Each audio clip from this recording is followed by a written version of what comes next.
Tak gawat lagu bak kantor Kapolres Aceh Utara Uberea mentulih bak balihau. Awaknya siap mengamankan Natal tahun 2020 dan menyambut tahun baru 2020 sa. Emang ji pun ramai hat bangsa Aceh kajut ke Kristen. Hingga berani lagi nyan dari indatu tekon hantam tak kalau na'udzubillah min zalik. Selamat Natal besok jadi Kristen. Saya tiap 10 November mengucapkan selamat Hari Pahlawan, besoknya saya tidak jadi Avengers. Minggu lalu saya mengucapkan selamat menikah kepada teman saya yang hajatan, besoknya saya tidak jadi pengantin. Dan berulang kali saya datang ke mahasiswa-mahasiswa kedokteran mengucapkan selamat, besoknya saya juga tidak jadi dokter. Nah, saya tahu bagi orang Islam untuk jadi orang Kristen itu susah. Tidak bisa karena mengucapkan selamat Natal tiba-tiba otomatis jadi Kristen. Orang Kristen mau jadi Islam juga susah. Saya tahu karena saya jelek-jelek begini di beberapa gereja mengajar katekisasi. Pendetanya bilang, kenapa saya ikut ngajar katekisasi? Karena untuk menjadi Kristen yang baik harus tahu tentang Islam yang baik. Karena selamanya kita akan bertetangga. Karena kedekatan saya dengan orang-orang Kristen seperti itu, banyak teman-teman dosen saya yang bilang, saya ini agen Kristen. Saya marah, saya bilang, saya bukan agen, saya glosir. Karena agen itu produknya cuma sedikit. Nah, jadi kata Pak Pendeta, kenapa saya diundang katekisasi? Agar orang-orang Kristen tahu tentang Islam, dan sebaliknya orang Islam juga seharusnya tahu tentang Kristen, karena ke depan kita akan terus-menerus bertetangga. Sebagai sesama tetangga, wajar dong kalau orang tetangga sedang bergembira, saya ikut bergembira. Itulah makna ucapan selamat Natal. Saya turut bergembira terhadap saudara-saudara yang sedang bergembira di hari Natal ini. Masa nggak boleh? Itu seperti kalau ada teman saya ulang tahun, saya mengucapkan selamat ulang tahun karena dia sedang berbahagia. Dan apakah dia betul hari itu lahir, tanggal itu lahir, tahun itu lahir, saya nggak tahu karena saya tidak pernah ngecek akte kelahirannya. Kan tidak lucu, Bu. Kalau kita mau, ayo kita nyanyikan happy birthday, tapi tolong berkas-berkas aktenya lihat dulu. Itu keburu kehilangan mood. Jadi soal berbagi kebahagiaan itu tidak harus terlalu prosedural. Nah, lebih dari itu, saya menganggap orang-orang Kristen itu partner saya, mitra saya dalam melakukan kebaikan. Saya harus mendorong sebagai dai, sebagai pendakwah dalam Islam, saya harus mendorong orang Islam soleh, baik, taat dalam keislamannya. Dan saya juga harus mendorong orang-orang Kristen baik, soleh, taat dalam kekristenannya. Karena kalau masing-masing baik, tidak akan ada terjadi konflik. Jadi saya harus mendorong orang Kristen, harus mendorong orang Kristen agar baik dalam kekristenannya, karena kalau orang Kristen di sekitar saya jahat, saya pasti korbannya. Dan Bapak Ibu juga harus mendorong saya dan teman-teman Muslim menjadi Muslim yang baik, karena kalau saya jadi copet, Ibu Bapak jadi korbannya. Jadi puncak toleransi adalah pada saat saya nanti membangunkan Ibu Bapak gereja dan Ibu Bapak mengongkosi saya naik haji. Ya. Karena satu sama lain harus mendorong dalam kebaikan. Oleh karena itu saya selalu bersedih kalau ada teman-teman Kristen gerejanya ditutup. Kalau ada teman-teman Kristen tidak boleh merayakan Natalan. Kalau ada teman-teman Kristen tidak boleh berdoa di rumah. Karena bukankah gereja, Natal dan berdoa adalah sarana orang Kristen untuk menjadi soleh dalam kekristenannya. Sebagaimana juga saya sebagai Muslim membutuhkan masjid, membutuhkan Idul Fitri, membutuhkan salat untuk membuat Muslim menjadi baik dalam kemuslimannya. Oleh karena itu, marilah kita sebagai sama-sama manusia mendorong satu sama lain agar baik, karena kita sama-sama diciptakan dari tanah. Kalau ada manusia yang tidak baik, mungkin dia dibikin dari tanah sengketa.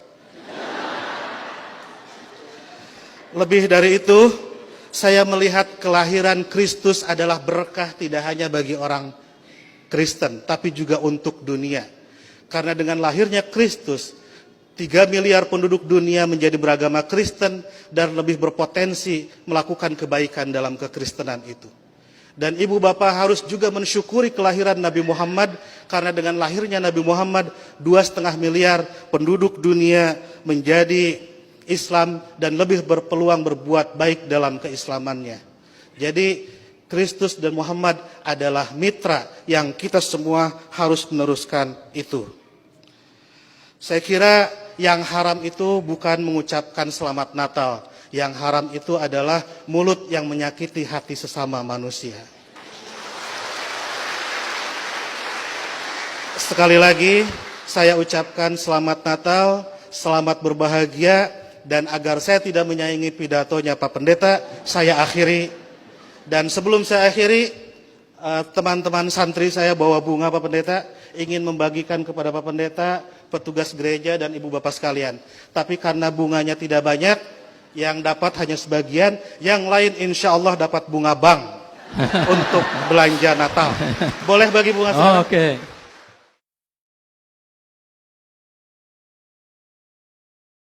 Jangan lupa subscribe dulu ya. Pegah bang gengkot. Tampor gentu. Moğol İmparatorluğu'nun kurucusu Cengiz'in torunu Hülagü Bağdat'ı ele geçirip şehri baştan sona yağmalar. Kimi kaynaklar bu yağmada 200 bin, kimi kaynaklar 400 bin kişinin katledildiğini söyler. Bağdat'ın her biri asırların emeği olan camileri, sarayları, kütüphaneleri Hülagü'nün ordusu tarafından yerle bir edilir. Şehrin dışında karargahını kuran bu zalim hükümdar haber gönderir ve o beldenin en büyük alimiyle görüşmek istediğini söyler. Tabii hiçbir alim Hülagü'nün karşısına çıkmak için gönüllü olmaz. Sonunda Kadıhan isminde daha sakalı bile terlememiş genç bir medrese hocası bu gitmeye gönüllü olur. Çok ilginç. Yani bunu hassasiyetle dinlemenizi istiyorum. Giderken yanına bir deve, bir keçi, bir de horoz alır. Hülagü'nün karargahına varır. Genci tepeden tırnağa süzen Hülagü, genç halime karşıma çıkarmak için bula bula seni mi buldular diye sorar.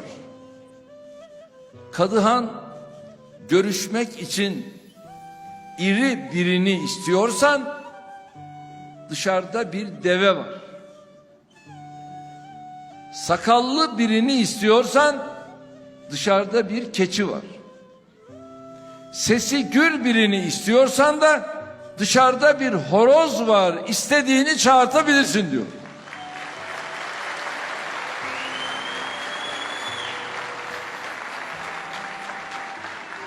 Hülagü karşısındakinin boş biri olmadığını anlayınca söyle bakalım der. Beni buraya getiren sebep nedir? Genç alim cevap verir. Çok anlamlı. Seni buraya bizim amellerimiz getirdi. Allah'ın verdiği nimetlerin kıymetini bilemedik. Zevk ve sefaya daldık. Makam, mevki, mal peşine düştük. Allah da nimetlerini geri almak üzere seni gönderdi.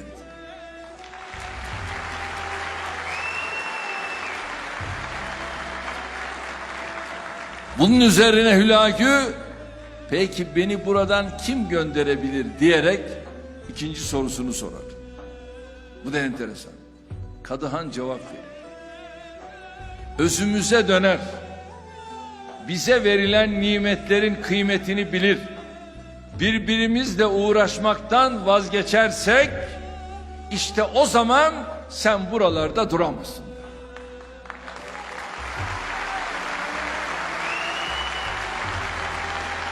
Kardeşlerim, ne demek istediğimi anlıyor musunuz? Birbirimizle uğraşmayı bırakacağız ve birbirimizi Allah için seveceğiz.